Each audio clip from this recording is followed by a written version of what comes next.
All right, we're live. So welcome to this remote interview. My name is Lisette, and I'm interviewing people and companies doing great things remotely. And I don't do this ever very often. I don't have guests come back on the podcast very often, but Lena Mørkbak, my guest today, is a special case. One, she is a collaboration superpowers facilitator, but more than that, Lena, you are the CEO and director of Global Leap Consulting. You've done online facilitation for years now. You are an intercultural trainer, so you've got the perspective of working with people from all over the world. And today we were going to get together and actually talk about remote open space. How do we do that? How do we use liberating structures to co-create with each other and do this all online? So I don't want to start with what does your virtual office look like, because that's what we normally start with. But if you want to listen to that, listeners, go back to episode 242. But I would like, let's just start with what is open space? Let's define that first before we talk about taking it remote. So welcome again, Lena. Thank you. I always love chatting with you. So thanks for having me back here. What is open space? I think a lot of people if you start Googling it, you would Google open space technology. In some ways, that's maybe a little misleading because that makes it sound like it's a tool, like an online tool. And it really is a structure, a loose structure in terms of how we can come together and harvest all the different knowledge that's within the group. So it's a loose structure that's breaking down the barriers that we typically have that's more hierarchical in terms of who is and scheduled out ahead of time, who's going to talk when, and when are we hearing the experts, when is the keynotes coming on stage. Some people might have heard open space also being referred to as a non-conference or an on-conference. Mm-hmm. So and it can be used as a conference format, but open space can also be used for strategy sessions inside an organization, for example. When we're talking about open space as a kind of replacement or a different way of gathering a lot of people for where we typically would gather people for a conference, then instead of having that conference agenda that's set out by a steering committee, months ahead, and they're inviting the keynotes and who's going to do what workshop, they're all trying to gauge what their audience, what their interest group could be, what could be relevant for them. And most of the time they capture some of it, but sometimes they also miss the target. So by open space, it's a way of saying, well, we don't know what's going to be most relevant. How would we know as the ones who are coordinating what is most relevant for our audience to talk about and to share? Our audience is going to know. So we're giving that power back to the people who are participating.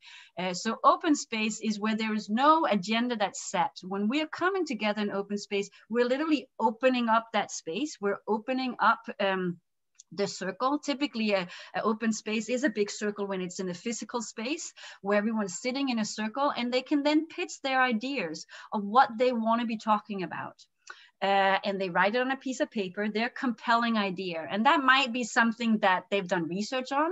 It might be something they're an expert on. It might be a challenge that they have within their team, within their organization. They're like, I want to try and solve this. Anyone else have this challenge who also have ideas of how to solve it, or have tried it and know what to do? Or so it's puzzlements.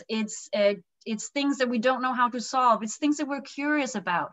And it might be something that we read or listened to that morning. It's like, that is relevant for me to discuss.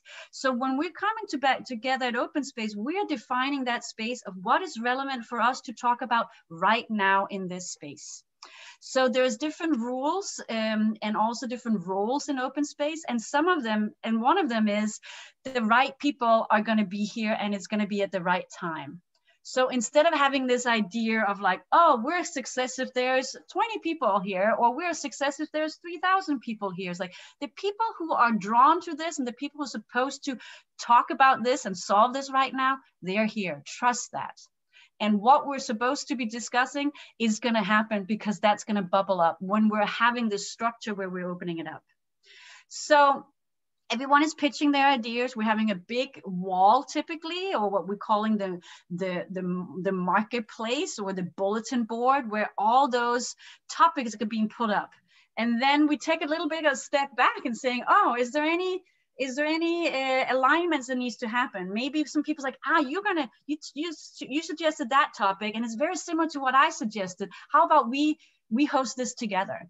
Or actually, I want to be part of that discussion you're having right now, but it's the same time as a topic I'm hosting. Can we move this around in one way or another? So the whole schedule is flexible and organic the whole time that an open space is running. So open space can be run with time box. It can also be run when it's just kind of like when that conversation is over, people are going to drizzle out of that room and drizzle into another room. So it is a structure, it's not anarchy, but it's very loose. So it's really honoring the law in open space is the law of mobility, the law of that you move yourself to where you need to be. You don't need to be sitting for an hour in this conversation if you've really gathered some great insights of what you came for in that first 10 minutes. And then you're off to doing another conversation. Or you thought this was going to be a half an hour conversation, and guess what? 5 hours later, you're still here. Like there's great stories of open space have opened up for companies being made or collaboration that started because people ended up sitting down in a bar and solving some other problems and went into business together. So how do we do this online? Well, and first, before we answer that, when would you use an open space over a more structured space, like a meeting with an agenda? When would you break away from that? Like, what would be your cues for doing open space over something more facilitated? Well, I would say open space is definitely facilitated.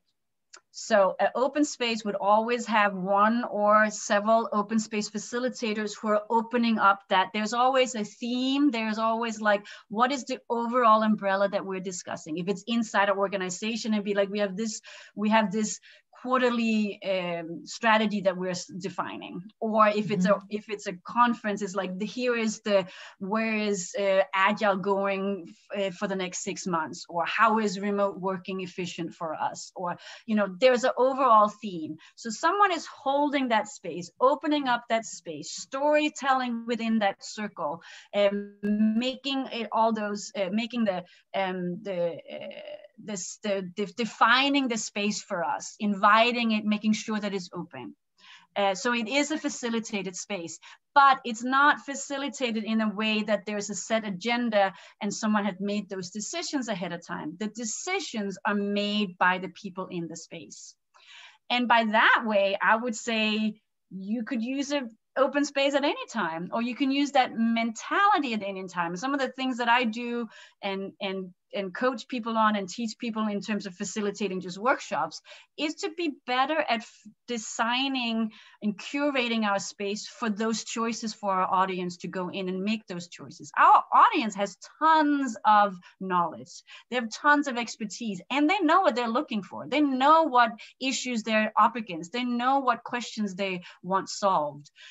So instead of us coming as the experts, we need to be better, in my opinion, to step back and saying, my expertise is part of the knowledge that's being shared here. How can we make sure that we're designing the online space for all the knowledge in the room to pop up? Right. And I noticed that when I'm in these workshops or in conversations, I'm eager to tell my story. And it's sometimes frustrating when I don't get the opportunity to share my story and like my thoughts in terms of that. So I think open space has a lot of appeal for a number of reasons. But you brought this back to how do we do it remotely? And so I want to dive a little bit into that, because you've set up a number of open spaces. You've done this a number of times. So how do you hold open space remotely?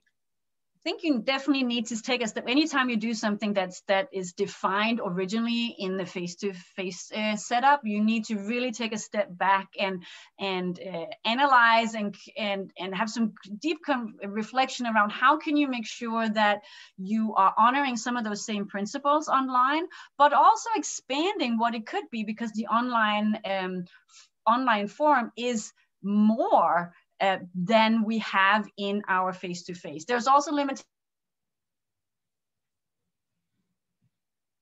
as both like a very passionate open space facilitator, but also a very passionate remote collaborator. I want to make sure that I'm kind of pounding that in. I don't think there's a limitation here. I think there is an expansion. I think there's a fantastic creative potential for us.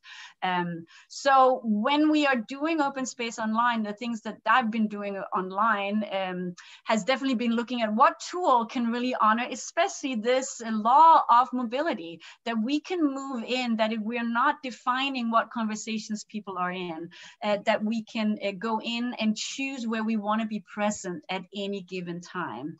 Because maybe during an open space conversation that's typically fairly long and several hours, I might take some time to step back and have some individual reflection. I might go into, often we create a space that we call the groundhog bora, where I am just not having conversations, but I'm doing my own individual reflections. And when we do that online, we can create a space that has some nice, great, soothing music, that has some images that is appealing, like we could do in a physical space where we're having a quiet corner for that kind of interaction. We also in open space want to make sure there is a butterfly garden, a place where all those social butterflies can buzz with each other, that they can go connect and chit chat, all that networking that's in between, that's in the hallway conversations. So we can also create that space online. For many of the open space that I've been involved with, I've actually used spatial chat for that space because it's proximity based. So whoever you are all logging into spatial chat and connecting with video and audio and chat, but depending on how close you are to each other, you can hear each other clear or not. So you can kind of be 15, 20 people or hundreds of people in a space, and the people you're closest to you can hear and see, and then the people you're further away from are just in the background. So we're having this kind of energy like we would have in the bar or in the networking coffee corner at a conference. So important when you do open space is to really figure out how can we create that atmosphere, what tools are enhancing that experience. And the strongest tool I've found has been Kiko Chat, because Kiko Chat is kind of like a skeleton where you can add other tools in. So you have a mirror board that can be your schedule and your wall where everyone's pitching in their topics. You could have like Zoom rooms where people are going in and discussing things. And in those Zoom rooms, they could be connected to a Jamboard where they're capturing their notes. You can have, as I mentioned here, spatial chat for your networking space. You can have another Zoom room where there's technical help. So that's one tool that I've found, because you can navigate freely wherever you need to be. You're not linked into a time schedule of now this keynote is over and now you are shuttled over here. Right. I like that law of mobility, or law of two. I always know as a law of 2 feet, but I suppose we have virtual feet. But law of mobility, or maybe not even, I mean, that doesn't take into account the differently abled people that are in wheelchairs, or so indeed. We have online, we're actually calling it the law of 2 clicks, right? Like 2 clicks and you're moving yourself out of this into this. Love it. The law of 2 clicks. So I love that you mentioned some of the tools, because that's, of course, the next obvious question is to like, how do we create this? What kind of experience do you have in people using the tools? Is there a technical hurdle that it requires people to get over? Like, do you have to get used to it first? How difficult are these tools to use for the average person? I don't feel that that's part of how, when we're curating the space, I think that is on us, and that is part of that facilitation and back end. When our audience are coming in and having a good experience, I would say I sit with my with my co-facilitators and co-organizers and saying, yes, we know why they're having a good experience. That's because all those things that we have maybe taken weeks and months to consider, it works. So it's seamless for them, right? Like same as when you're in a physical space, it's like, oh, that is great food. Oh, trust me, we picked this caterer out. You know, trust me, there's a reason that you could find parking here, right? Like it's the same thing in that online space. And I know in our first conversation we had a while back, we talked about the power of asynchronous and how we need to use that asynchronous space. And I think that's very important in terms of getting people ready for a tool, is to use the asynchronous phase to get them prepared. I typically use a lot of videos that both tutorial videos, but also videos as welcome them into the space. When I'm using open space, sharing them about what is open space. Here you can read more. Here's example about this is, so that we're making this an inclusive space for people who've never been in an open space before, so that they feel ready and welcome to actually co-create this together. To co-create together, we need to make sure that we trust the space. We trust the people that we're here with. We trust that process that's maybe a new process to us that we need to lean into. So that asynchronous communication is part of opening up and holding that space. It also is a place where we can introduce the tool for people. When we use Kiko Chat, we typically have like some sort of socializing pre-event a couple of days before, where you come in and test the space out, come get some help, and at a good event, we'll have, 30%, 40% people coming ahead of time. And then one of the kind of principles in open space is like, you have enough people who are knowledgeable, they're going to help each other. There's going to be enough people who's going to say, I've done this before, I'll guide you here.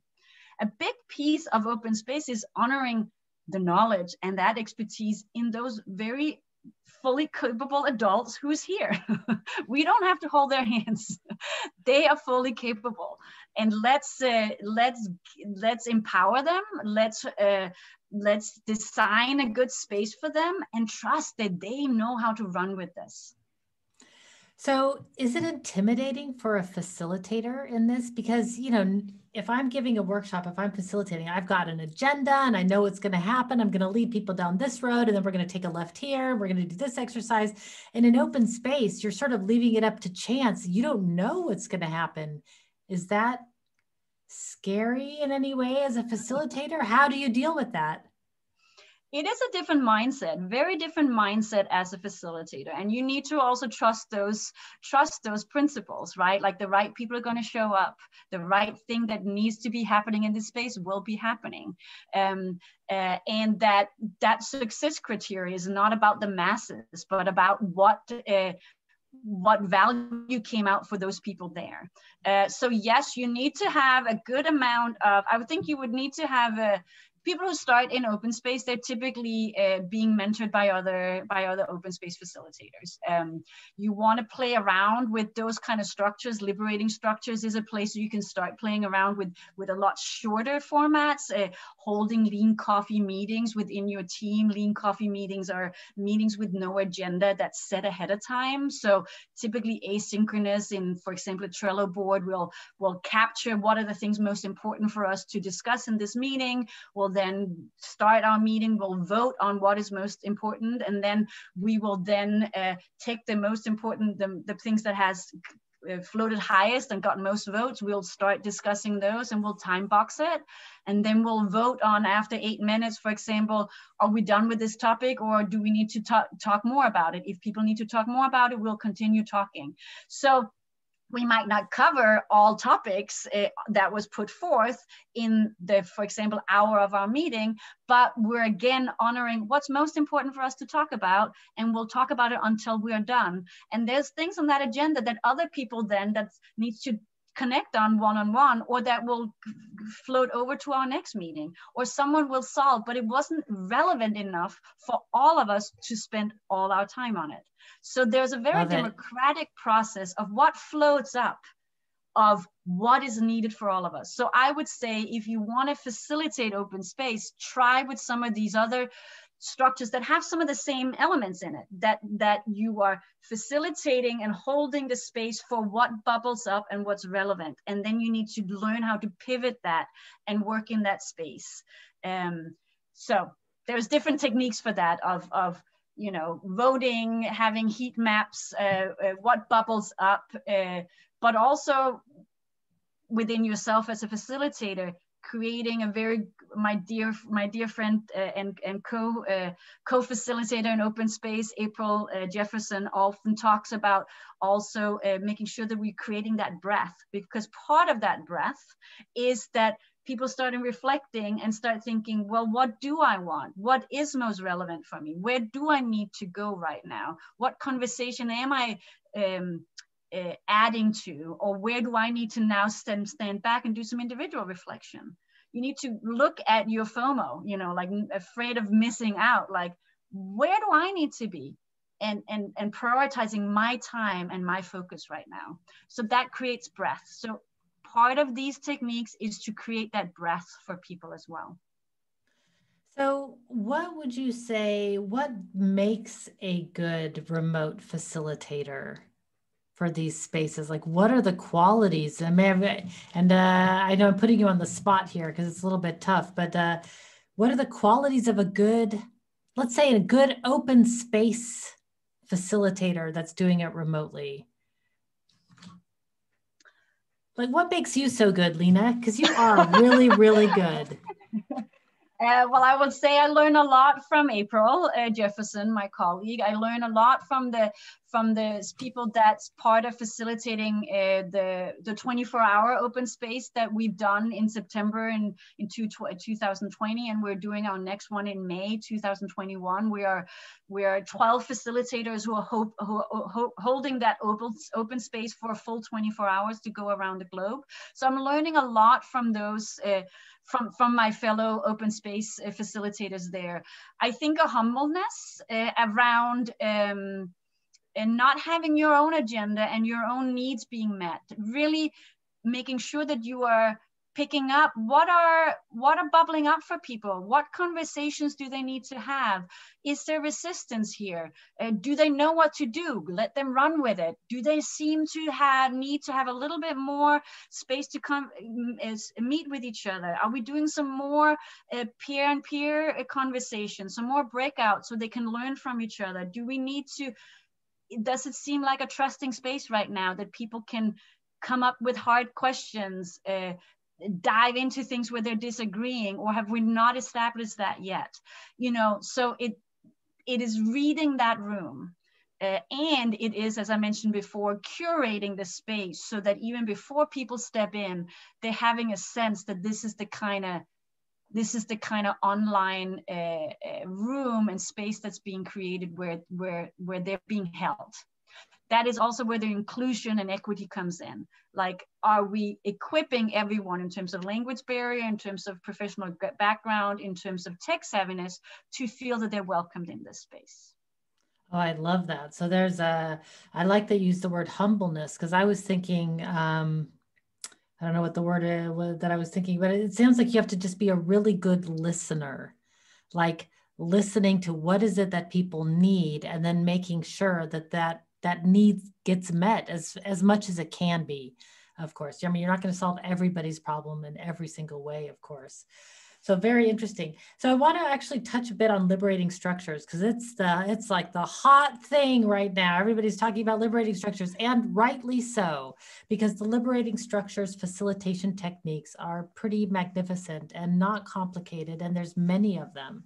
So I guess my question is, which liberating structures are ones that you like personally, and why? Which ones are you using? Because there's so many, and I'll direct people to the Liberating Structures website, but like, what's something that you use relatively often in your open spaces?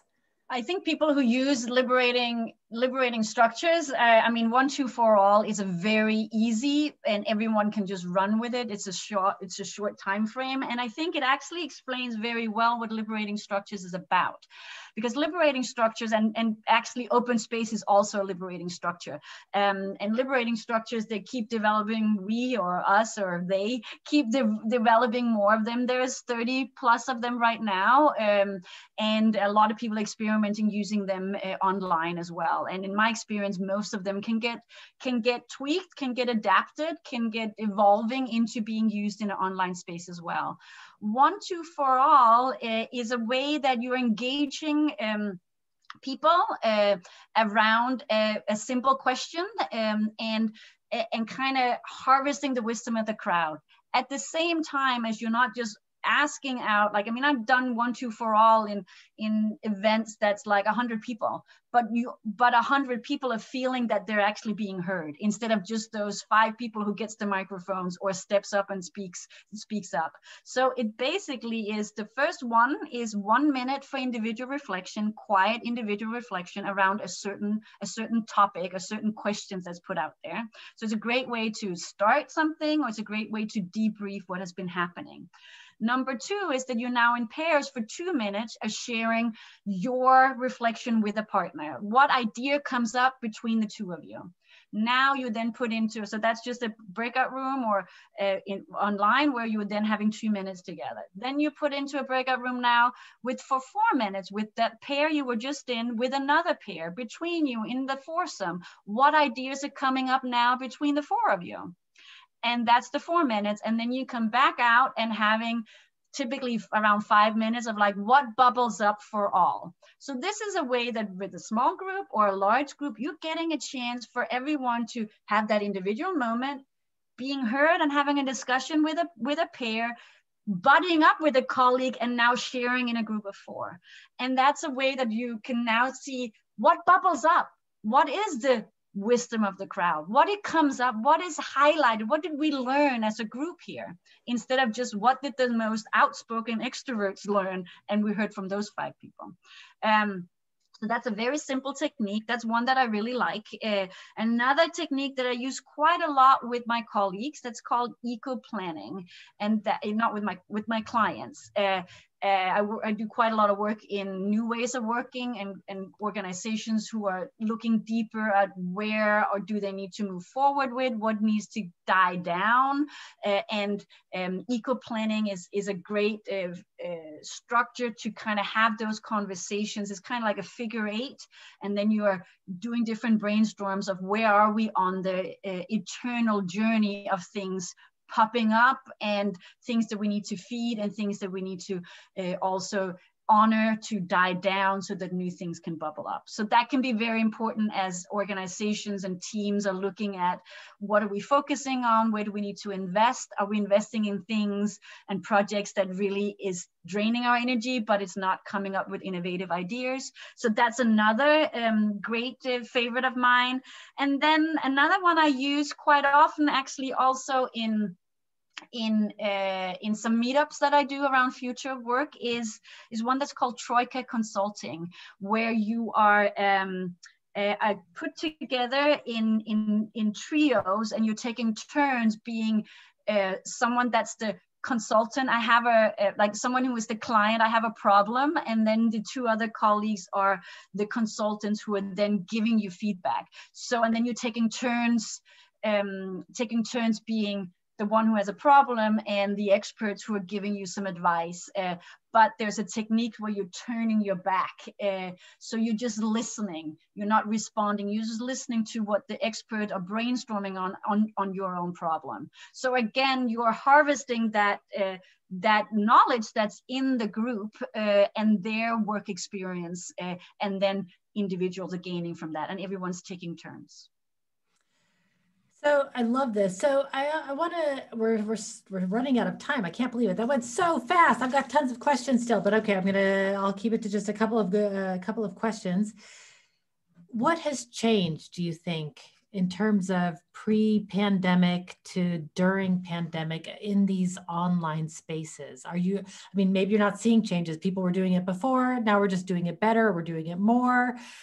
Maybe people are more open to it now because there are no alternatives that are safe at the moment. I just wanted to give a chance just to reflect on like, how has training in open space sort of changed in this last year for you or the people that you're working with? I would say, especially for open space and also liberating structures, to be a little candid, I think there was a lot of very hardcore open spacers who were like, oh, that can never happen online. So there is people who are then shocked and happily surprised and like, oh, wow, this actually is something that can be done in an online setting that is very meaningful and very valuable. In terms of overall what's changed in our remote space, in our remote spaces, not just in terms of open space and liberating structures, I would say that people are courageous. It's wonderful to see that. I would say, like, I mean, you know this, Lisette, we've for years been like, why don't we just get people comfortable turning on that video camera? Why don't we get people comfortable doing their, team agreements? Like, it's like, whoa, great, they're ready. Let's do this now. Like, I'm feeling very energized by like, okay, we're ready to experiment. We're ready to play around. We're ready to really get out of our comfort zone and use the expansive potential in the remote medium, both in terms of the global reach, but also just the ways that we can expand the way that we're bouncing ideas. The remote is really powerful to honor different temperaments within our colleagues, that we're not just honoring, like face-to-face is honoring a lot of extroverts and very explicit, open, direct communicators. And online can also be hard for extroverts, but there is something especially with the asynchronous, that opens up the space for people to contribute in ways that they're a lot more comfortable. And I've seen with my own client and some own colleagues how people are shining in the remote. By that mean, I also want to say we are in a pandemic, so that is another thing that's challenging about remote. We're not choosing it. So right. I just want to make sure I'm not making it sound glorifying, because it's challenging right now. Right. But it is different, and it is nice to see other people come around to saying like, oh, it is possible when absolutely necessary. And that's the door opening, right? That's the foot in the door to get people to recognize that it doesn't always have to be remote, but we can do more in this space than if we just leave it to location-based getting together. I mean, if I have to fly to go be in an open space somewhere, I'm not going to do it. I'm sure of it, because I don't know how valuable it's going to be. If I go online, I'm much more, I'll dip in and just see if I can, because I could just shut the laptop if I'm not happy there. So I like the inclusiveness. Also, I was in my interview with Scrum Alliance on the last episode, they were saying that they're able to now reach so many more people than they were ever before, and just all the reaches of the world. And I think that that's a very exciting development as well, is that we're really globalizing now. So reaching. So for our last two questions, the first one is, what advice would you give people who are starting this journey into open space facilitation? What would you advise people to do? If you've never facilitated an open space remotely, maybe you've done it in person, I don't know, where would you start? Attend your global gathering. Join open space. Definitely go join some online open spaces, and there's several of them. I'm attending one next week here in the Open Agile Northwest, in the Agile community in the Northwest of the US. We're doing a global one in May, where in terms of the global reach, I'm really excited to see that we're partnering up with co-facilitators out of Kenya, out of Japan, out of Peru, out of Germany, out of different places in the US, out of India, out of New Zealand. Like, we're really having awesome. It's wonderful for us to collaborate with those people, but it also means that those people are capturing their community and having them being part of the time zones that works for their open space, right? So I would say attend open space. and know that it can totally be done. Yeah, and there's a lot of people also doing courses in terms of how to do open space out there. So Google that. That's another way of doing it. There is also quite a few, like April and I've been writing some Medium posts in terms of what to be aware of in terms of doing open space online. So there are literature out there you can also start with. So that's probably what I would recommend. All right. And I like what you said. You said trust in the process, like trust that it can be done online. Like it has been done. Just give it a try. It will bring something different than just facilitating it with a normal agenda and having a pre-planned thing. So I love this. Last question. You've answered this before, but I think it's always good for an audience to know if people want to learn more about you, about your events, where can they go? They can go to my company. They can go to my LinkedIn. So Global Leap is my company, where there are the different things that I offer. There's different links to different Medium posts, blog posts around open space, around how to facilitate remotely, how to create fireworks in a remote collaboration. There's also links to the Savvy Virtual Facilitator workshop that I run 3 or 4 times a year, a 4-week online facilitation clinic, where you also get a chance to really practice with an audience and getting feedback from each other. And I have an upcoming Liberating Structures coming up as well, probably going to be ready in March. Awesome. We'll link to all of this in the show notes. If you've never done online facilitation before, check out Lena's work. You can't go wrong. So thank you once again, Lena, for joining me on this podcast. Your information and knowledge is invaluable. I really appreciate your time today. Thank you for having me. Until next time, everybody, be powerful.